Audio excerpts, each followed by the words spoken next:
salah satu penyebab stres adalah rutinitas jalanan. Kemacetan jalanan itu yang paling membuat saya stres. Pasti kayak saya ibu rumah tangga, anak banyak, pasti stres juga. Kan biasanya sih kalau misalkan dari kantor ya kerjaan banyak, tiba-tiba ngantri bakso ini kayak gini kan, ngantri baksonya lama, itu biasanya suka stres kayak gitu.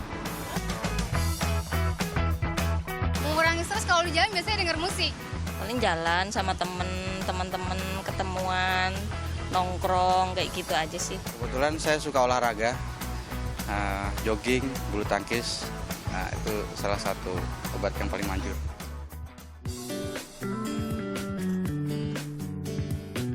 Satu lagi cara hilangkan stres, mewarnai. Cara yang sederhana ini terbukti mampu kurangi stres secara signifikan. Karena waktu ketika kita melukis kembali, atau membuat gambar-gambar kembali, atau membuat lukisan dalam bentuk warna-warna, ada beberapa hal yang bisa melepaskan stres. Karena apa? Satu, kita tidak diburu-buru waktu.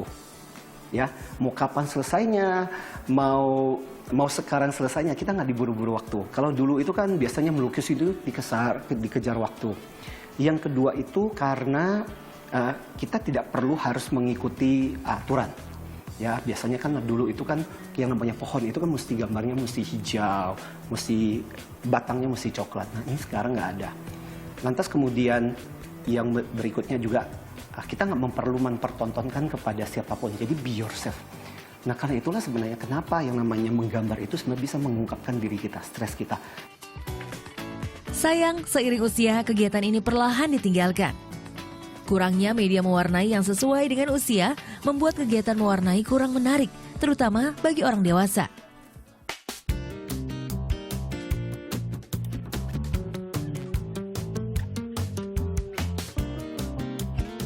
Coloring Book for Adults My Own Word.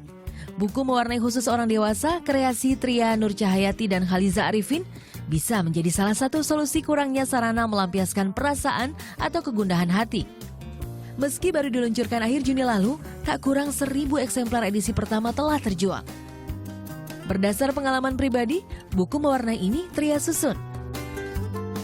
Saya memang sejak dari SMA itu sangat-sangat suka dengan mewarnai. Nah, kebiasaan itu terus berlanjut sampai saya masuk ke dunia kerja. Jadi ketika dunia kerja saya jenuh, bosen atau apa gitu, saya biasanya mencatat di catatan-catatan meeting itu pasti ada hiasan-hiasan untuk mewarnai gitu kan. Nah, terus ya karena ketemu penerbit, terus ketemu dengan Mbak Lisa yang notabene adalah desain grafis, akhirnya ayo kita bareng-bareng nyusun buku mewarnai ini gitu. Buku mewarnai untuk orang dewasa dan anak-anak tentu berbeda. Tria yang bertugas memilih dan menyusun gambar harus paham benar akan hal ini. Yang jelas dari sisi kerumitan ya, sudah pasti kerumitan. Kalau untuk orang dewasa biasanya buku mewarnainya itu lebih cenderung banyak detail.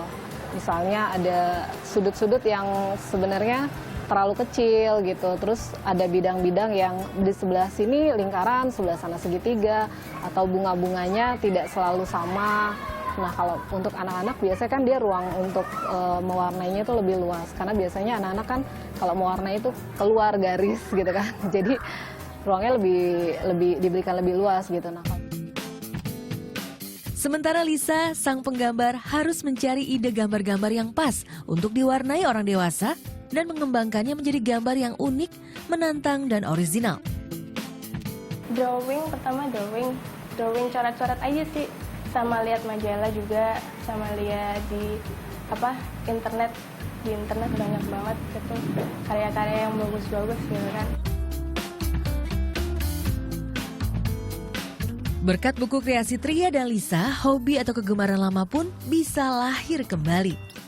Bagus banget karena buat kita yang memang hobi dari kecil mewarnai itu jadi kayak ada kayak yang wah ini hobi masa kecil ini lagi nih muncul lagi gitu. Bak virus, kebiasaan lain ini pun menular pada rekan-rekan di kantornya. Berkat mewarnai buku Tria dan Lisa ini, mereka sering berkumpul dan mengurangi ketegangan atau stres.